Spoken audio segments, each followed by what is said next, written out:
Let's do this. Jeff, count me in when you can, and we'll go from there. Good evening, everyone, and welcome to Happy Hour.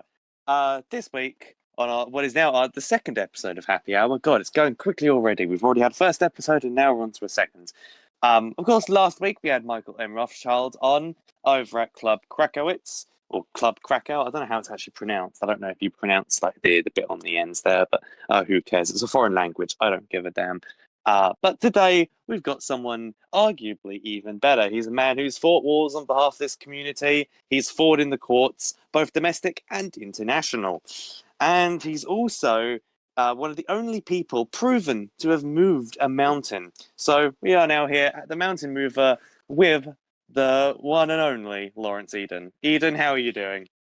I'm doing great, Dean. Thank you for having me tonight. It's such a good day to be on the BBC. It is indeed. Well, the first question that I'm now going to ask you and Mike, that I asked Michael and every single guest who's ever been on, what drink will you be having at the Mountain Mover today, Lawrence Eden? I'm not a drinking man. I love carbonated drinks though. Any sort of cola or grape soda. Weirdly enough, I really like grape soda. So Well, that we can cater towards the non-drinkers, but I must emphasize this is a nation of drinkers, and you are very much a heretic. So, fair just enough. be very conscious of that. And as always, myself, I'll be having a can of Scrumpy Jack. That probably didn't get picked up on the microphone, but I've just opened the can. Anyway, let's actually begin now. So, Cheek, if you were here last time, you might know the format, but we're going to start off with some questions about you, your life in the community, and I'm going to start off from before the beginning. And by before the beginning, I mean before you were even in, British Sovereigns UK, before you were even in this community, you were in what we consider a fake UK, weren't you, for a while? I was in Britannic Egmos, UK actually for a few years. Your Britannic Egmos UK. Oh god, I Yeah, thought you were in like the other one. I can't remember how many there are now. There's like BU. Is that BUK Britannic Egmos? It's BUK. yeah, yeah. Yeah. So what kind of positions did you hold there? Actually, my most notable position there was as Home Secretary. You were Home And Secretary there. Oh yeah, I god. was Home Secretary, and my most notable act was firing this Met Commissioner, right? Because Mhm. he was like very unprofessional, and I had like a personal beef with him. And by the way, I was like 14, 13 at the time. So yeah, that was my most notable act because this guy had been in like the group for 3 years, and there were like protests and everything when I fired him. But Oh wow. yeah, yeah, it was yeah. I mean, yeah, However, it doesn't fall far from the tree there. We obviously had Raptors get sacked as commissioner here, and he's a long-standing Met commissioner that was in this community. So yeah, I see a lot of similarities there. yeah, But speaking, so obviously you're in BUK for a little bit. You then came over to SOBS. What was your first ever sort of experience in this community? What was your first ever job? I was exposed to solves through actually you guys' Twitter accounts.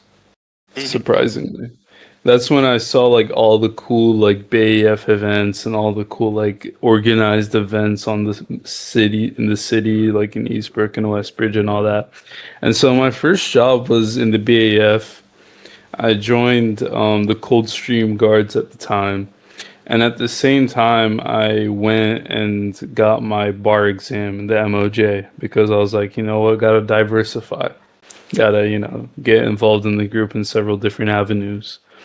So those were my two first endeavors when I first joined SOBS. And then my first Mhm. decent sized job was when I became a prosecutor when Shalix was still the director of public prosecutions. This was like late 2020, early 2021. Mhm.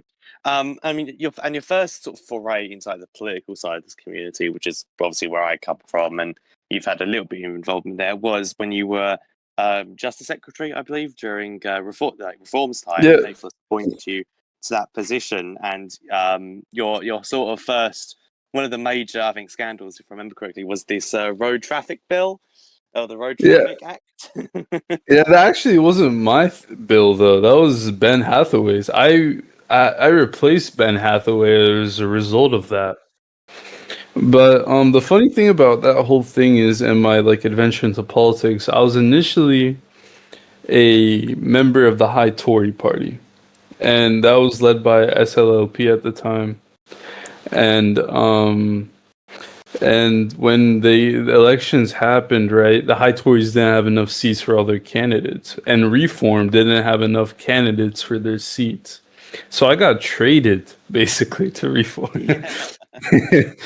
So yeah, it was kind of a weird limbo because I didn't know where my loyalties necessarily lied, like whether I was loyal to the High Tory party or the Reform party. I just knew I had something to do with the government. That was Hmm. just all I knew at the time.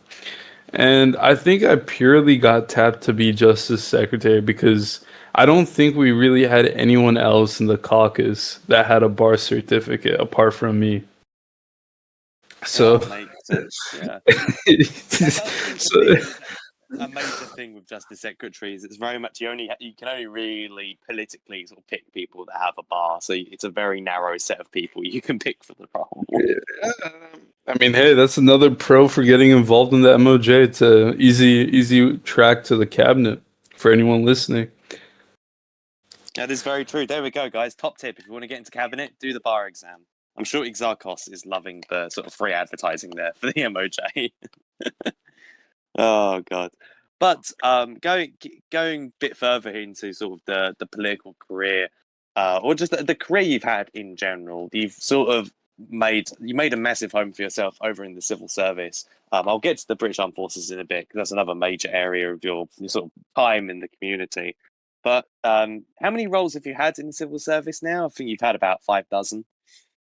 I've had quite a lot across the MOJ, across the Foreign Office. I've had quite a Hmm. bit. Any particular So, favourites? the one job I always loved was being permanent undersecretary for the Foreign Office, not for the MOJ. I was permanent undersecretary for both of them, but both of them twice. But the Foreign Office is definitely my favorite. It's the most rewarding line of work for sure. Hmm. Um, I mean, yeah, I will admit, my only experience with the Foreign Office was when I was like Prime Minister. I was a 1 week Foreign Secretary back in 2020, because the government collapsed. But that was certainly an experience. I got criticised for like forging the king's signature at some point. Apparently, I was forced to apologise to Tom Wellesley, who was king at the time. Oh Like wow. Connor basically told me, you have to send him an apology. You must. That was something. Um, no, I don't think many people here will remember Tom Wellesley. Some people here will, but I don't think many people here are going to remember what that reign was like. Both reigns, when he was King Jack and King Tom. He's had two regal names. Oh, I didn't even know that. Yeah, I'm not. it was King Jack Clark, and then he was obviously King Tom Wellesley. He's been king twice, Oh, wow, which is really weird to think about. that's Maybe interesting. we'll have can we have the return of Jeff. Maybe return of Robert. Can we have King Robert II? Can we just like revive him? Have him come back. This time he isn't balding. Yeah. He grows all of his hair back. He like de-ages by like 50 years. Like it's like when Palpatine like has his clones. Oh, we're Yeah, gonna get into Star Wars. I'm not calling him Palpatine. Obviously, but I'm just making the comparison. Yeah, Anyway, you're gonna get done for like posthumous treason there. But we're gonna get into Star Wars later on. Trust me, we've got something planned. That is Star Wars related later. But going from civil service now to, I guess, what can be considered the main thing I would say you're known for, at least in the community at large, which is your time in the armed forces. What was the first regiment you joined when you first came I into the was community? I was first part of the Coldstream Guards, which got rebranded into the Scots Guards, Hmm. and I was there for the majority of my military career. Hmm. What positions did you have in the Grand? Did you command Scots Guards? Did you command them or? So I worked all the way up to regimental sergeant major, Mhm. and then they kind of hit the point where it was rebranding into the Household Cavalry, and it was being merged with the Princess of Wales's Royal Regiment. And at that point in my career, I was like, if I stick along, I'm not going to get commissioned because all the officers are merging in, and now you're going to have more officers than you should. So there's no way you're going to get commissioned in that position. So I then reached out to like a bunch of chief of staffs, and the obvious one being Harris, and Harrison offered me a commission into the Royal Navy. So that was kind of what really changed the trajectory of my BAF career. And you've been very And involved in the combat side of the BAF as well, haven't you? I mean, you fought quite a few wars, I yeah, believe. yeah, that had to do primarily with my membership of I was part of the Pathfinders platoon, which was informally also the war roster for the United Kingdom at the time. So Hmm. yeah, that was also something I was doing at the same time while being part of the Foreign Office, which kind of gave me it gave me more insight on how like the United Kingdom can afford to operate diplomatically, like with what capabilities we have militarily. Because I knew what we were capable of, and I knew what competitors we had, because we'd have like scrimmages and whatnot, or you would actually know the people you're fighting against. Makes sense. I mean, speaking about some of the wars you partook in, I want to kind of talk about Sarawak here, but that was more of like a glorified court case. But I might as well ask you about it regardless. The Sarawak conflict of what was that? That was 2021, wasn't it? That was my first term. I remember being prime minister during that. Yeah. So Sarawak, how was that experience for you fighting in the international courtrooms? It was good. I mean, it was I mean, for many people in the BAF at the time, it was underwhelming. Sarawak in 2021, you know, it was an independent region in Borneo that was trying to split off, and Malaysia wanted it back, and they called in the UK to help it as its like premier ally, right? And so the way we helped is we declared war. Both countries declared war in separate wars, so we can maximize the amount of land we take back. It was like such a scummy move, but it worked. Because Legal loopholes in international conflicts, ladies and gentlemen. yeah, one of my yeah, and so it was a good first taste because the UK hadn't been involved in the United Nations in a long time. We had just rejoined the UN. And at the same time, it was like our first war in several years. And a lot of group staff actually at the time had very low confidence in the UK operating internationally because of the distrust in the international community at the time. So it Mhm. was really interesting, and it really helped me, get my footing in the community, and also, meet people that I wouldn't have otherwise. I mean, yeah. I mean, like, I think. I mean, obviously, I first knew you when you like were a reform MP, of course, back like during Nathless's time, and then that became co-op, and then Reba happened, and the rest is history. But yeah, your career in the BEF's obviously like I think something I know you more for than the actual politics stuff, and obviously your participation in those conflicts. And speaking of conflicts. Um, I mean, let's move on to one where you actually did shoot people, and that is the war in Brazil, which was during Sheepor's first term. I was running the BBC during that as well. Damn, and I'm running the BBC now. God, how things never change. But yes, do you want to talk a bit about the war in Brazil, how that happens? Because I believe that was Brazil getting annoyed at the Royal Marines. Yeah, so Brazil is actually supposed to be our ally, so believe it or not. And this was in 2022, and we were like doing joint operations with them. I mean, we literally had like joint events and whatnot, like Royal Navy, Royal Marines, everything like that. And during one of the joint events, there was like an altercation between like the two militaries, and like there were like insults thrown and stuff like that. And so the Brazilians like went on like the UN feed and they were like bashing the UK and the military, calling us like unprofessional and racist and whatnot. And we were like, you know what? We low key want a war. Let's like rage bait these guys. We unironically rage baited them. So so we sent like a bunch of like Royal Marines into one of their base games and like made them hijack a bunch of equipment and whatnot. And then we sent another guy that was like unaffiliated with the UK, but he was well known in the community, Ion. We told Ion like, "Yo, go tell these guys like the BAF sucks. Just tell them the BAF sucks and that they should declare war. Like it'd be such an easy war, and you can't let them get away with disrespecting you. Like it was pure rage bait. Because if they declare war on us, we get to choose the map and the guns and everything. Like it's like we get an advantage. We get home court. So that's what happened. They fell for the rage bait, and it was great because like we made like a whole parade out of it, and we like they even raided Yeah. the Falklands. We had like there was like almost like 100 people on the Falklands at one point, like just BAF versus Brazilian, like on all these like informal scrimmages and stuff. It was super cool. And yeah, it was neat. And then the war itself, I mean, it was pretty boring because we like obviously the Brazilians were shit. Like they even had people cheating, but it made no difference like in the outcome because they got spawn trapped in like the first 5 minutes in every round.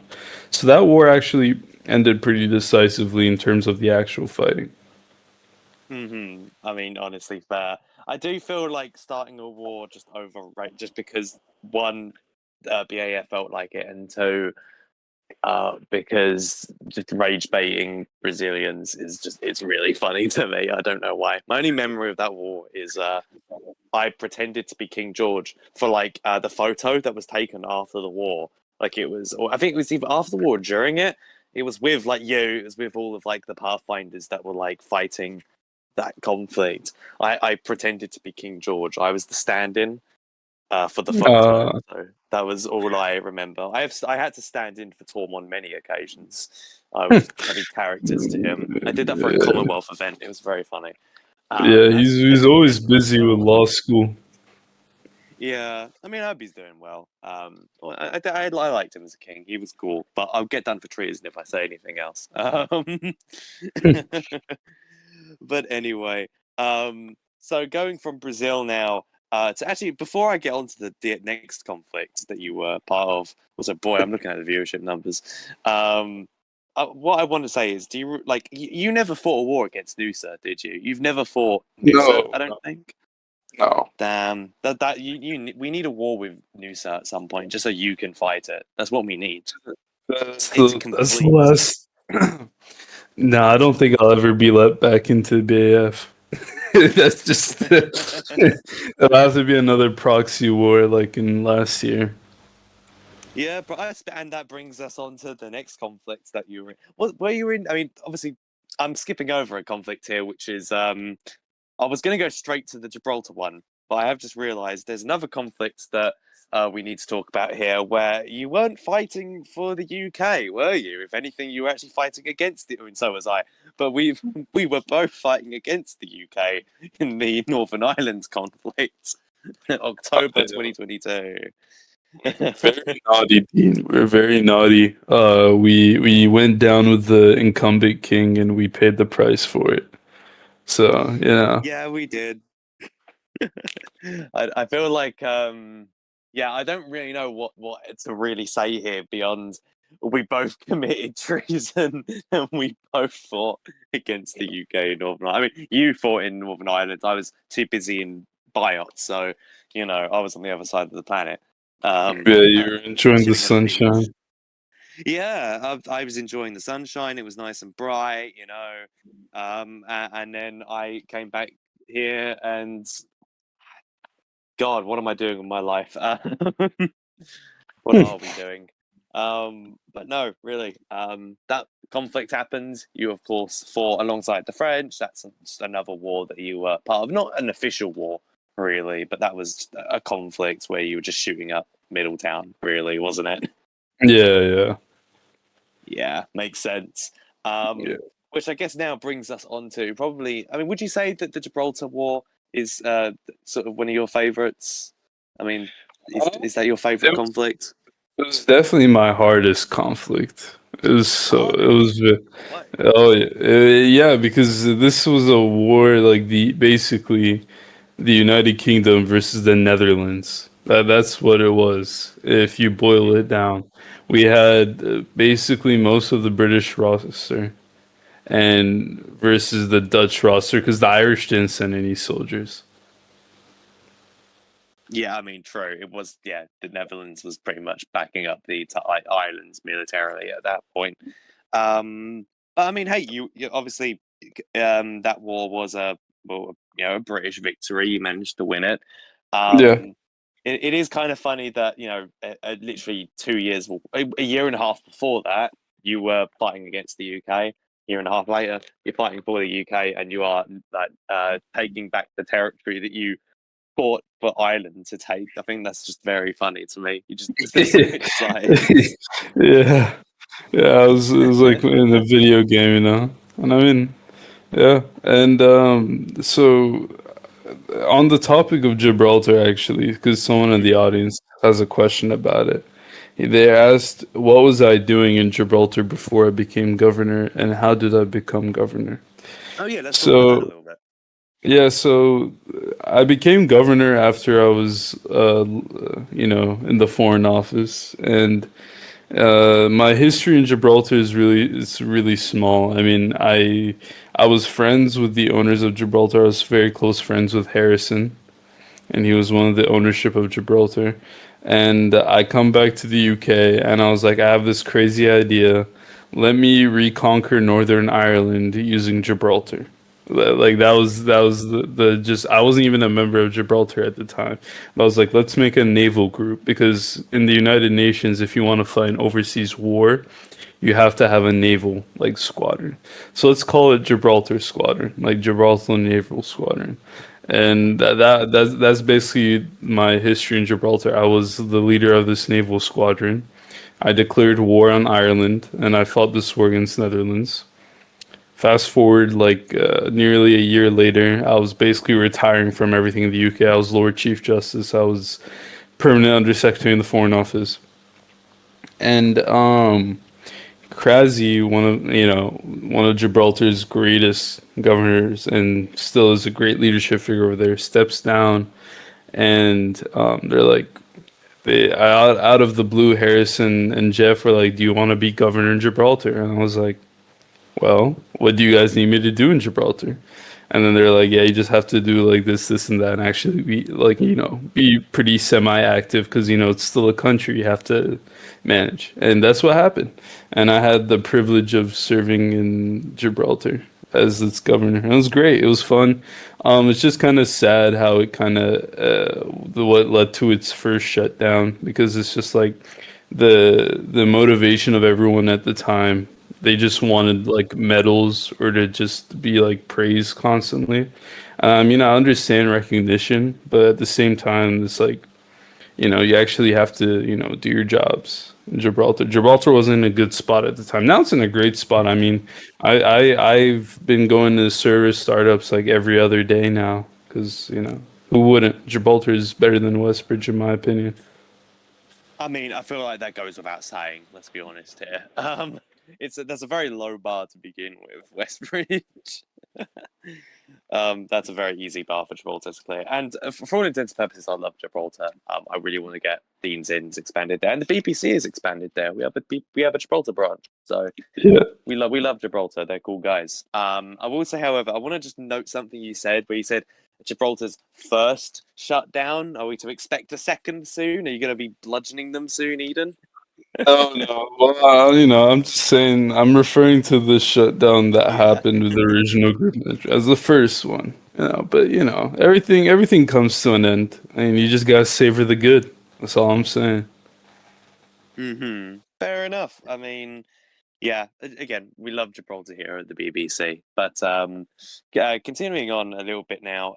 Actually, we could probably go into the next segment of this show now, where I mean, usually my leading line here, Eden, would be that you've had a lot to drink and we have to, we're gonna have to call a friend in to take you home. But you're not drinking alcohol, so instead, we're going to skip over what is the designated driver segment and immediately go to the we're going to call this the phone a friend segment. So out of the not many people we have in the audience, as I'm very much going to note here. You get to bring on a second guest to have a chat with, and a little friend. You get to bring a friend on with you. You don't have many options, I'm afraid, but if they're willing to come on, And you can there's select an one. there's an obvious option. I mean, he's really just Harris. Let's bring him in for old time's sake. Bring in We Harris. will invite Harris to see if he wants to come on. But he's not your designated driver, but he is your friend. So give it up for Harris. Harris, how you doing? Hello. Woo! I shouldn't be allowed to drive. I'm gay. Oh, it's okay. This is the UK. Gays are the only people allowed to drive nowadays. Gays are the people that keep this group moving, mate. I mean, let's come to you first here. How you been doing, Harris? Very well. Retirement is, to be fair, at times it can be quite frustrating, because you see decisions being made that you wouldn't necessarily do yourself, and you think to yourself, "Crikey, what a stupid fucking idiot." And then at other times you're like, "Okay, fair enough. I probably wouldn't have done it, but it's not the worst decision." So, it's been eye-opening to see people come into themselves and take positions that were previously being dominated by a certain group of people. Oh, do you want to But elaborate on that? yeah, we might need my own show for that. Oh dear, is that it? Oh god. The I'll put that memoirs. in the schedule. The BBC uh, has to get its rights for the memoirs. it's We actually do, called yeah. We're Loyalty going to be and paying a lot of Deceit. money. But Oh yeah, dear. Well, we'll be sure to get BBC Studios on that documentary in no time. I'll be sure to pass that on to Monkey, our CEO of BBC News. But Harris, obviously, today's show is dedicated to Lawrence Eden, the Mountain it Dew, as we're is. calling him. What are your fondest memories with Eden? Probably robbing him from the army and bringing him into the navy. Um, that was a great move, and kind of salvaged him from a very toxic environment, and allowed him to flourish in the navy and develop himself as a officer in VAF. I think that's a fair assumption, It Lawrence. is. I brought it up. I don't think you were here when I talked about my transfer. They were All asking right, about my BAF career. I was like, yeah, and my future was in the Navy. Transferred there. no, Harris you gave did me my really big well. break. Yeah, Yeah. well, I mean, promotions were a tough thing, back then. But yeah, you were an excellent officer. So we're Um, both aware. I'm holding back a lot of I'm really trying to hold myself back of making like a semen joke here. So it's a lot of restraint. It's taking a lot of energy. by all means, tongue in cheek, say it. Oh, good heavens! No, we cannot go there. It's the Ofcom will come for me. Oh, No, do what was they that, Harris? exist? They still exist. Ofcom exists, Only yeah. in spirit. Oh right, only on the Ofcom, they're technicality. harsh. They're not that harsh to us. So they're very nice to the BBC. Actually, they're just very that they kill all the other media companies for us, so we don't have any competition. So you Oh know, right, okay. It's like the yeah. Stasi. Brilliant. Well, we have the KGBBC. That's our Stasi. It's the KGBBC. Oh, Oh, how menacing. Very yeah. menacing. We poison all of our media opponents. So watch out, Nathan Rothschild and Margaret Wellesley. Actually, speaking of Margaret Wellesley, you know what I'm about to come to here, Eden. Oh man. Now, a while ago, and by a while ago I mean 3 years ago now, there was this lovely little Scotsman article about a little fling of yours between yourself and Margaret, and also I believe there was another article about a fling between you and Harrison. How scandalous! Any comments about this? I mean, I'm speechless, Dean. You know, you just gotta do what you gotta do. I mean, I you mean, it is can't Pride pass up Month, on these so opportunities. it's Pride Month. We're not judging. We judge every Yeah, other month of the year, but not this one. that's true. So you are lucky on that front. But Harris, what about you? Any comments to these foul accusations that are now 3 years old? Please direct any direct questions to my personal secretary, Edward G. Home. He'll be sure to get back to you in 3 weeks' time. Bloody hell! How many jobs does Edward have still? Like, my God, he's a Infinite. PA. He's a permanent. He's a permanent, like, second permanent secretary. He's a governor. What other jobs does he? I mean, he used to have like 5 jobs a while ago. He is so mad at you for that, Lawrence. So mad. But yeah. Why is he mad at me for? What did I do? Because you offered him perm sec and then backtracked it to second perm sec, and he's like, "Grr! Why did he do that? Grr!" You gotta appease everyone, man. Being prime minister wasn't the easiest cup of tea, I especially mean, when we you had to. actually. That's something I forgot to talk about earlier. Actually, you were a Lord's Prime Minister. I mean, I keep forgetting you were just because that. I mean, there were just lots of colourful faces in that government. End Yeah, of it's really, but crazy. Yeah. It's crazy to think that was like 2 months ago now. Yeah, I oh my was God, prime was it? minister. Oh my Yeah, God, yeah. I time was literally flies. the previous prime minister before Harold. What do you Mm-hmm. make of Mark going?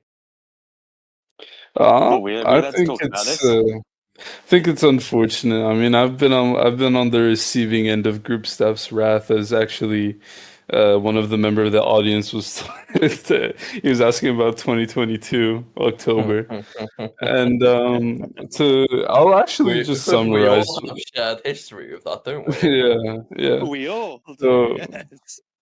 Mr. Blackpool, I was a lieutenant, or I'll say I was a lieutenant commander in the Royal Navy at the time.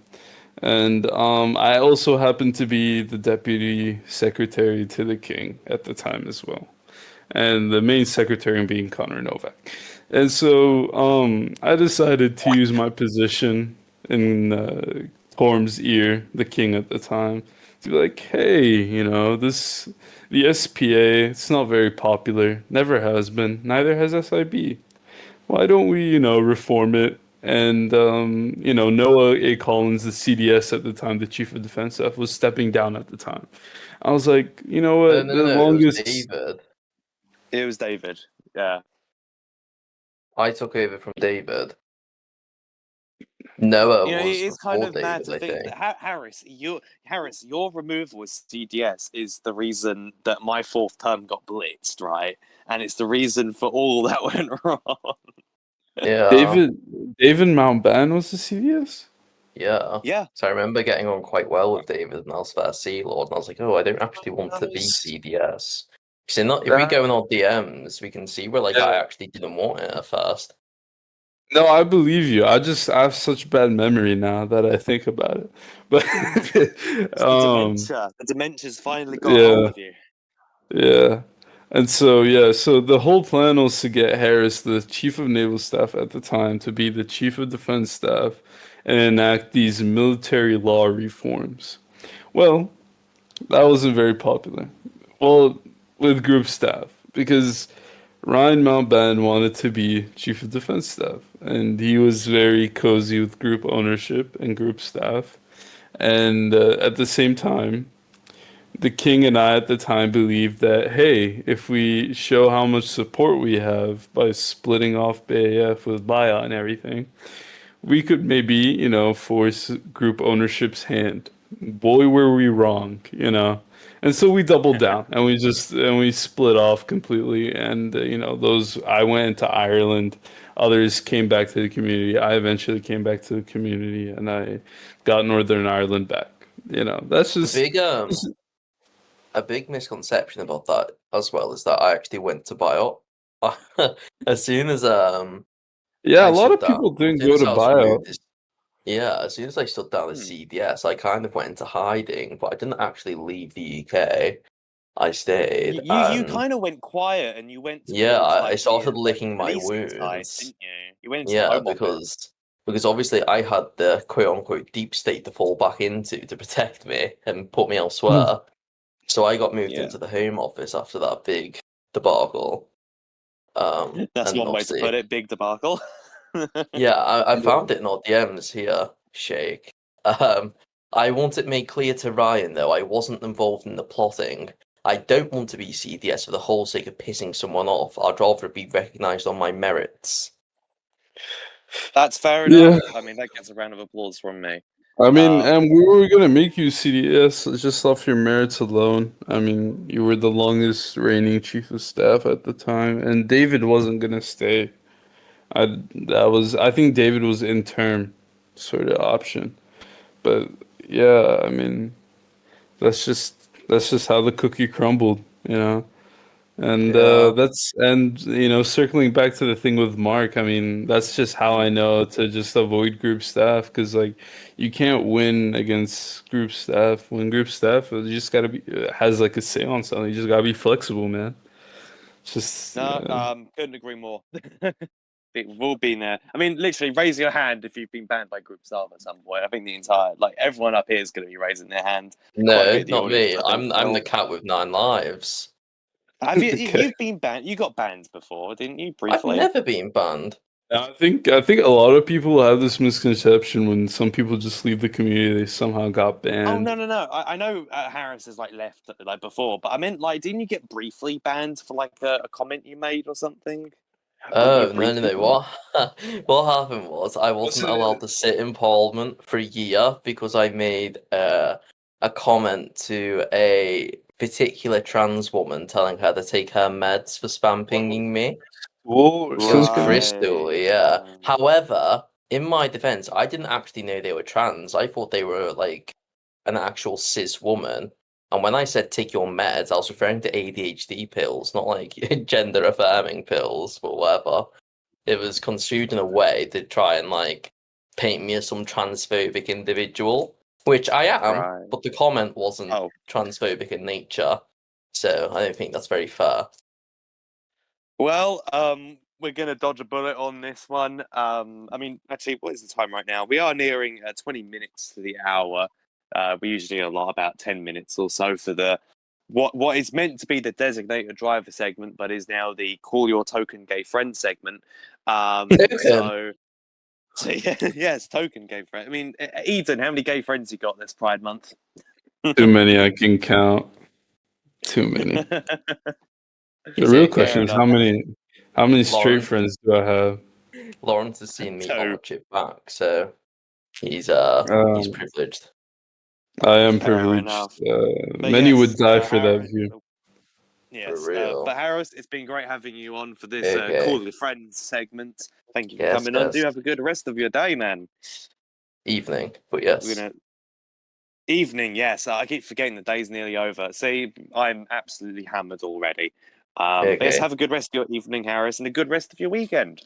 Thank you, you too. Ciao. Ciao. That was, of course, Harris. Too many positions to count here. Also, a former Earl of Liverpool, the most cursed earldom to have in this entire community. If you ever get offered it, do not take it. Just don't. Bad things happen. Yeah. But, well, that brings an end to that segment. And that brings us straight onto the game portion of this show. And you're probably wondering, Eden, what does the game element mean? Well, the game element, I'm not saying the other word, by the way. I know I'm saying that very quickly. I'm not saying gay, I'm saying game. Just in case the audiences are confused. We're not going to be playing a gay game. We did that yesterday with Michael. Not yesterday with Michael, last week with Michael. God, I'm cracking up.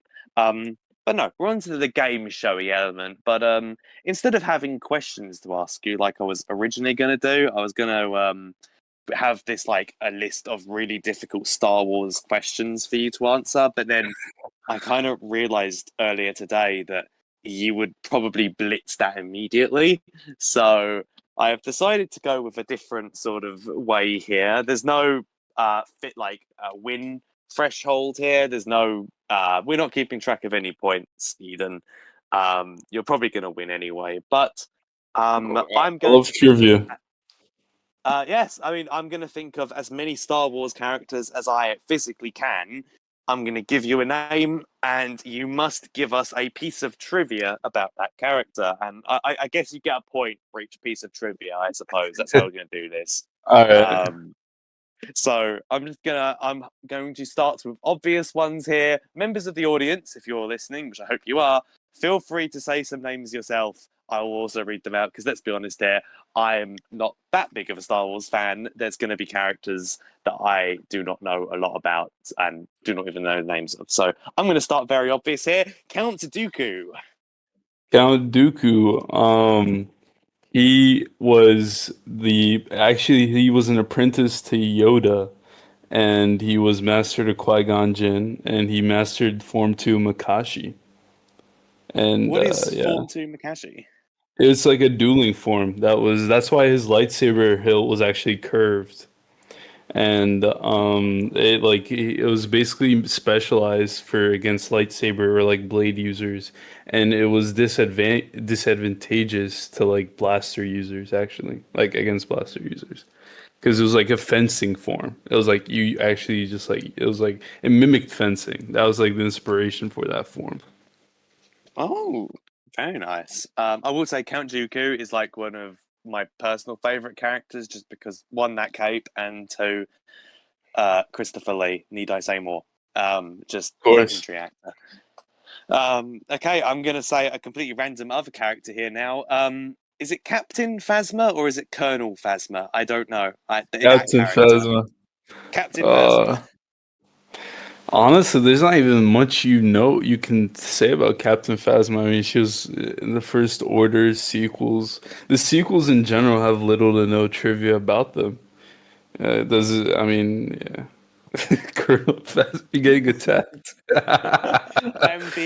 I'm getting absolutely firebombed does here. anyone in the audience know any trivia about Captain Phasma? I mean, apart from she was a woman, I think she was played by the same actress that played Brienne of Tarth in Game of Yes, Thrones.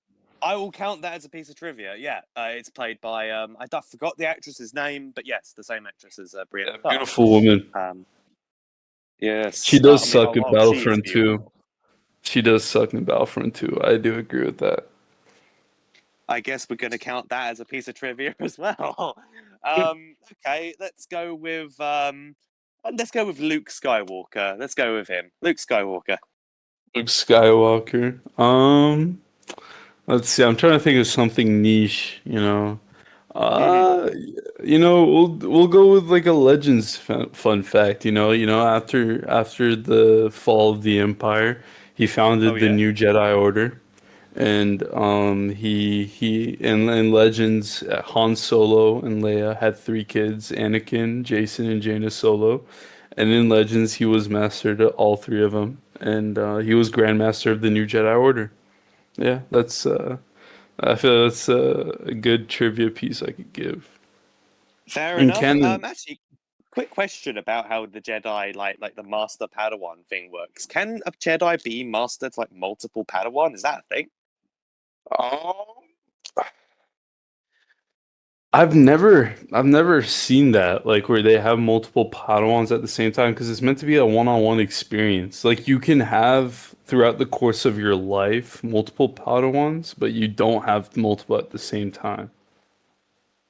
Right. Okay. Makes sense. Makes sense. I guess let's just go on to. I think someone said Lando earlier. Let's go with Lando, whoever that is. Lando Calrissian was the original owner of the Millennium Falcon, and he lost it to Han Solo in a game of Sabacc. He was the administrator of Cloud City in Bespin. I'm trying to think of something else. And honestly, bro, he got free ranked. If you really think about it, bro, like tricked the rebels into a trap in the fifth movie. Sixth movie, he's a general all of a sudden. They free ranked his ass. But that's that's an argument that you might. I mean, he did save him on the second Death Star, so we'll give him that. Okay, let's go with Cassian Andor next. Also a very good show, apparently. Andor is a really good show. hmm Trying to think. Trying to think. It's a whole Cassian. show about him. Yeah, I know. But now that I think about it, it's like, I mean, he's played by Diego Luna, a Mexican actor. And in the show itself, I mean, it shows into his backstory that he was actually like from this like castaway planet with a bunch of orphans, and he got rescued by his scavenger adopted mom, who like took him to Ferrix, and that's where he grew up on Ferrix. So I thought that was interesting, like his backstory itself, like it's also very mysterious. And I guess the way, like his origins being unknown and then his death, relatively unknown in the big Star Wars universe. I mean, in the big Star Wars universe, your big heroes, Luke Mhm. Skywalker, Leia, Han Solo. No one thinks Cassian Andor, despite all his contributions. Now they do. But like in the general Star Wars world, it's kind of symbolic in a way. Maybe it's like the writers did it on purpose. He All came right. unknown, left unknown. Okay, we'll stick with some Andor characters here. Let's go with Saw. He's also in other stuff, but Saw Gerrera, the guerrilla fighter He's leader guy. okay. Okay, I could cook with this. Onderon. He was from the planet Onderon, and his first appearance was in the Clone Wars. And in the Clone Wars, he was trained by Captain Rex and Anakin Skywalker to lead like a rebel cell against the Separatists at the time. And Hmm. I don't remember what he was addicted to, but he was huffing that shit in fucking Andor. Someone can help me. Yeah. The fucking I wish I could do fucking an impression of him where it's just like I don't know. I don't really know how to do the voice, but it's just like very raspy. What's a line that he says? I'm trying to think of like a line here. it's like crazy. I know I'm Crazy. crazy. You need to be crazy to fight for the rebellion, something like that. And he's huffing on the weird gas. What's that thing they've been introducing by the CIA? Has been introducing galaxy gas. Yeah, that must have been the equivalent. Oh, that's bomb. Yeah. But okay. Let's go with a very popular character, I think. Mon Mothma. Let's go with her. Or as I like to call her, Mummy Mothra. Oh my god, I'm horny. Kidding. Let's go Mon Mothma. Alcohol's hitting Dean chat. It is, yeah. Yeah. Mon Mothma, senator from Chandrilla. Uh, in this UK should be considered a liberal. Take that as you will. Oh my god, she's a Uh, liberal. Everybody boo yeah. her. She's been a senator through from like she's an OG like since the Galactic Republic. I'm trying to think of a trivia fact for her, but that's all I got, man. It's like yeah. Yeah, Even keep and boring she stuff. actually, I think she became Chancellor of the New Republic after the Empire fell. I knew for sure she did in Legends, but I'm not sure in canon. I have been given a name here, which is this will mean something to you, but not to me. Which is San Hill. Can you tell us a bit about San Hill? Stan Hill. Yes, Sanhill. I hope that's a Star Wars character. Otherwise, I might be trolled. I don't know. Maybe I'm being trolled right now. You might be true. Maybe this seems like a Glub Shido sort of guy. Yeah, I don't know if You you're might. aware of the I think. Glub I think you Shido. might have actually been. I think you've been out geeked here. Apparently, that's the chair of the intergalactic Uh, banking plan. I've been Glub Shidowed. I've been Glub Shidowed. I Uh, can't believe this. you've It's been like glove showed. yeah, that's the term for what's happening to me right now. I'm being Glub Oh Shidowed. no. Well, ladies and gentlemen, the permanent secretary to the Foreign Office is a bitch ass mother. But anyway, let's okay. I'll come up with a few more names. We've got until the hour here, but we'll probably finish about 5 minutes prior. Me trying to think of Star Wars characters. Oh my god. What about CP3O? What about him? CP3O. Yes. Trying to think. I mean, we all know CP3O. C3PO. CP3O. C3PO. Dude. Oh yeah, during the Battle of Geonosis. His like Mhm. head was on a droid unit during during like the whole arena battle. I guess he'll take that because I'm trying to think what else. I mean, he was also built by Anakin in the first movie. You could see him in all the silver and stuff. He Mhm. wasn't golden yet. And Yeah, we've actually, also there's a theory. There's a theory going around yeah. that the Star Wars, like the whole, all the movies, like 1 through 9, is told through the perspective of C3PO and R2D2. Ooh, interesting Like they're the theory. storytellers. Yeah, that's what I've read. It's just I one of those mean, theories you find in the back alleys of being a Star Wars nerd. So fair enough. I'm gonna pick like a second to last one here. Hey, have you heard of the character? I think this is actually one of my favorite Jedi characters. It's Master Bates. Bates, Bates. That sounds very familiar.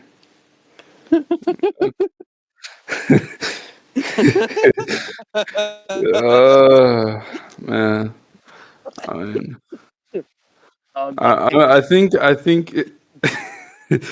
I think his apprentice was Cran Rangoon. Yeah, Goon was his.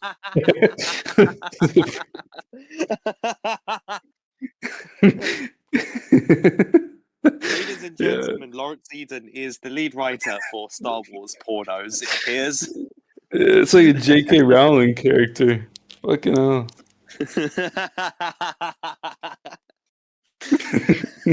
That's-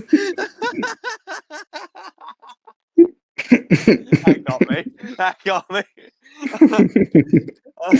I was gonna finish up here on Jar Jar Binks, but I don't think we can top that. Where's the What can you Master tell us about Bates Jar is Jar? Master Bates is a real character. He was a real character. What Um, in Legends? let me check. Uh, oh yeah, it is Legends. Unfortunately, they took a diamond from us, gentlemen. Oh dear. Well, okay. What about Jar Jar Binks? Let's finish on Jar Jar.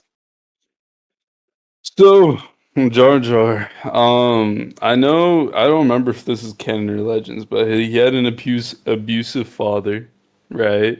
That's Hmm. one thing. And then during the fall of the Empire, or like before, he became like a street clown on Naboo because he lived in disgrace after he basically like alley-ooped, or he basically allowed Palpatine to ravage the Republic and give him the emergency powers in that vote in the movie. Like the I grant emergency powers to the USA Chancellor Palpatine. And Please and that commit was war crimes. yeah, basically. And so yeah, shit. And yeah, he became a street clown on Naboo after all that shit happened, and yeah, he became homeless. So Oh damn! Look at how don't they treat don't our poor veterans. yeah, poor Jar Jar, Oh man. yeah. And he is the Dark Lord of the Sith after all. So I mean, there's also that to consider. Well, that does bring us to our sponsor for today, which is Binks Relief. For just £5 a month, you too can help Jar Jar Binks get a home. And for Wow. £10, you can get him a warm meal every single day. But anyway, um, honestly, I think you win all the points there. All the points, absolute cinema. You get everything. Congratulations on winning. This does pretty much bring us to the end of our broadcast. We've got nothing else now. The bar is closing soon. You know, it's final call here. All the food has been served, and we're going out of business. So, Eden, it's been wonderful having you on. For having You're me, very Dean. much welcome to return anytime. Of course, next time buy an alcoholic drink, you sober bastard. But but regardless, it's been great having you. We'll hopefully be seeing you maybe in future. We never know. I might do like an old guest special one day, or a former prime minister special, which would you're eligible for it as a Lord's PM. You're eligible, so we might see your face again. But until then, Eden, the bar is closing. It's closing hours now. We're going to be bidding you farewell now. Adios. Take care, Eden. And as I usher you out the door there, and as we do lock up the bar for the evening, that does bring happy hour to an end, at least for this week. Do join us next week where we'll have another guest on, hopefully as distinguished, maybe even more distinguished, or probably less distinguished. It really depends how big the budget is next time. For those who have been listening the whole time or have listened at some point during this broadcast, thank you very much. This will be rewatchable on the BBC YouTube, and this show will go on every single Saturday at 10 in the afternoon or evening. I mean, in the evening, really. It's not really the afternoon anymore, is it? Anyway, thank you very much for listening. We'll hopefully have the recording for this sorted. But that's it, really. Happy hour is over. I thank you all for joining. I wish you all good night, and I bid you all farewell.